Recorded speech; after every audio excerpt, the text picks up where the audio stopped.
राहा आबुं बर' सावथुननि सेबखांनायखौ बागानपारानि हिरा फिल्म ससाइटिनि बानजायनायाव दिनैनिफ्राय जागायबाय। दिथागिरि दशरथ बर'नि दिथा होनायजों दिहुनजानो गोनां राहा मोनसे आबुं समाजारि सावथुनखौ बाक्सा जिल्लानि सिङाव थानाय बागानपारायाव हिरा सावथुन समाजनि बानजायनायाव दिनैनिफ्राय सेबखांजेनबाय। सावथुनखौनो लिरदों लिरगिरि रातुल ब्रह्मआ। बे सावथुनावनो गाहाय फावखुंगुर महरै उत्तम बसुमतारी आरो गाहाय फावखुंग्रि महरै मिथि नार्जारिखौ फाव खालामगोन होनना मिथिहोदों।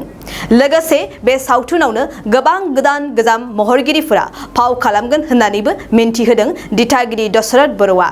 मख'जाथावदि बे सावथुन सेबखांनायनि बेखेवनाय हाबाफारियावनो गाहाय आलासि महरै बाहागो लाना बेखेवनानै होयो गाहाय नेहाथारि गुरु पबित्र बर'आ।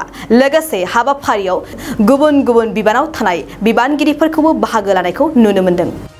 दिनैनि समाव बे बागानपारा ओनसोलनिनो बाथाबारि गामियाव हिरा फिल्म प्रडाक्शन ससाइटिया माने बे राहा सावथुनखौ दिहुननाय जागोन। बिथांमोना दिनै बेखेवनाय हाबाफारिखौ जागायबाय। आं बेयाव दिनै लोब्बा थानानै जोबोर गोजोननाय मोनदों। दिनैनि समाव रावबो प्रडिउसारा सावथुन दिहुननो माने साहस जाया आरो बै समाव दिनै बाक्सा ओनसोलाव बा मुसलपुर डिस्ट्रिक्टनि गेजेराव दिनै हिरा फिल्म प्रडाक्शना जे सावथुन मोनसे दिहुननो थि खालामदों बा बिथांमोना जानजि खाफ्रादों, जों हामलायनाय बावहरदों।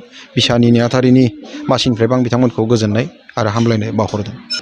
बे थांनाय कर'नानि समाव लकडाउननि समाव जोंनि बे बर' फिल्म इन्डास्ट्रिल' नङा, बलिउडआनो जा हलिउडआनो जा बुहुमनि मोनफ्रोमबो फिल्म इन्डास्ट्रियानो खोब डेमेज जादों।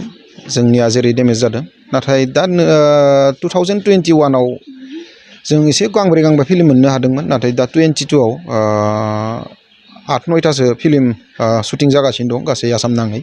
आं सानो बे 22नि उनाव आरोबाव मोजां जाफिनगोन आरो जुदि कर'ना बे लकडाउन प्रब्लेमा जाफिनाब्ला आं सानो मोजां महर लाफिनगोन होननानै सानो।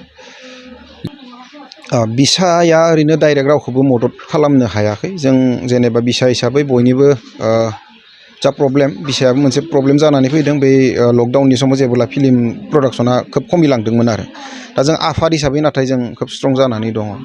दा बे बिसाया साफ्रोमबो प्रडिउसार डाइरेक्टर आरो आर्टिस्टफोरनि खामानि मावनायाव माबा बेले-बेजे प्रब्लेम जादों नामा, बे खामानिखौल' खोब नोजोर होनानै नायगासिनो दं। जाहाथे जोंनि ससाइटिनि नोजोराव एक्टर एक्ट्रिसनि गासैबो एक्टिभिटिसफोरा जाहाथे मोजाङै मोजां फिल्म इन्डास्ट्रियाव डेभेलप जाबाय थायो बा एक्टिभिटिसफोरा मोजाङै थायो, मोजाङै रायजोजों जेबो बुंजायाबालानो जाहाथे मोजाङै मोजां दिहुनलांबाय थानो हायो। प्रडिउसारानो जा, डाइरेक्टरानो जा बा बाखि आर्टिस्टआनो जा, बेखौ बिसाया नोजोर होनानै साफ्रोमबो आर्टिस्टजों टाचआव थानानै, मोनफ्रोमबो डिस्ट्रिक्टनि कमिटिजों बा प्रडिउसारजों टाचआव थानानै जौगानायनि बेलायाव माखासे बाथ्रा रायज्लायनानै बेबायदि दावगालांनायनि माखासे हाबाफारि लानानै मावबोगासिनो दं आरो। दिनै नोंथाङा राहा फिल्मनि बिखेवगिरि हिसाबै रायजोनिसिम बे फिल्मखौ लानानै मा मोनसे खावलायनो सानो? बे राहा सावथुननि जा सल' बा स्ट'रि, बेखौ आं एसे मिथिदों दानिया। हामगोन, मोजाङानो जादों। जा सोलिबाय थानाय माखासे बेले-बेजे प्रब्लेमफोर थायो जोंनि ससाइटियाव, बेखौ लानानैनो, बेखौ बिथा लानानैनो बिथाङा रातुल ब्रह्म बिथाङा स्ट'रिखौ लिरदों। दा लिरनायनि उनाव स्ट'रिजों आरोबाव शुटिं खालामनानै, एडिटिं खालामनानै ओंखारनायसिम माबायदियै ओंखारहैयो, दा बेयो डाइरेक्टरनि सायाव जासिगोन। आं सानो रायजोफ्रा मोजां मोनगोन। आरो जा ग्लेमार आर्टिस्ट दंखायो, मिथि नार्जारि आरो उत्तम बसुमतारी, बिथांमोन दंखायो। बिथांमोननि जा एक्टिं गासैबो मोजां मोनखायो। आं सानो बे फिल्मा साक्सेस जागोन आरो। खुलुमबाय। बड'लेण्ड बुब्लिनिसिम आंनि गोसो गोरबोनिफ्राय साबायखर बावबाय। लोगोसे आंनि मुङा उत्तम बसुमतारी। दा बे फिल्मा जाहैबाय राहा फिल्मनि थाखाय मुहुर्त जागोन। दिनैनिफ्राय शुटिंआ जागायगोन। दिनैनिफ्राय शुटिंखौ जागायगोन होनना मिथिनाय जादों। खामानियाथ' गोबां मावबोबाय। 2006निफ्रायनो फिल्म लाइनाव मावबोबाय आरो दिनैसिम फिल्म खालामनाया 8थासो जाबाय आरो ना, 9थासो। ओरैनो जि फिल्मफोर खालामनानै नोंथांनि जि एक्सपिरियेन्स, बेखौ एसे फोरमायनो नामा? आं जि प्रडाक्सनाव खामानि मावबोदोंमोन, इमान गिदिर दाहाय माबायावबो मावबोआखै आरो ओरैनो फिसा फिसौ। बर'निफ्राथ' बेबायदिनो सापर्ट मोनलायियाव आरोखि ना, बिदिनो फिसा फिसौ प्रडाक्सनाव मावबोनानै दिनैसिम बे अबस्थायाव दं। जाहाथे आं प्रडाक्सनाव बा मोजां डाइरेक्सनाव मोनोब्ला आरो आवगायलांबावनो हागोन बेखौ हास्थायो आरो दा निउ जेनेरेसन हिसाबैथ' दा बहुद आगबारायबोबाय दं आरो मोजां बिदिनो आर्टिस्टफोर बायदिसिना टेकनिशियानफ्रा मोजां मावबोगासिनो दं आरो मोजां गोदोनिफ्राय जि मावनानै मोनबोदों बिनिफ्राय एसे आवगायबोबाय दं आरोखि नोंथाङा फाव खालामनो गोनां जि राहा सावथुन बेखौ लानानै रायजोफोरनि सिम मा खावलायनो सानो दा राहा सावथुनाव जिहेथु स्क्रिप्ट बेखौ आं एसे खोनासंदों बिनि हिसाबैथ' मोजां मेसेजखौनो होगोन रायजोफोरनो जाहाथे जाफ्लेबाय थानाय बेखौ दिन्थिगोन आरो जाहाथे रायजो राजाफ्रा जानाङा बेबायदिखौ अनसायगिरिफोरनिसिम आंनि दा जिहेथु जों जा फिल्म सावथुन खालामनो थांबाय दं बेखौ दा रायजो राजाफ्रा अनसायनांगोन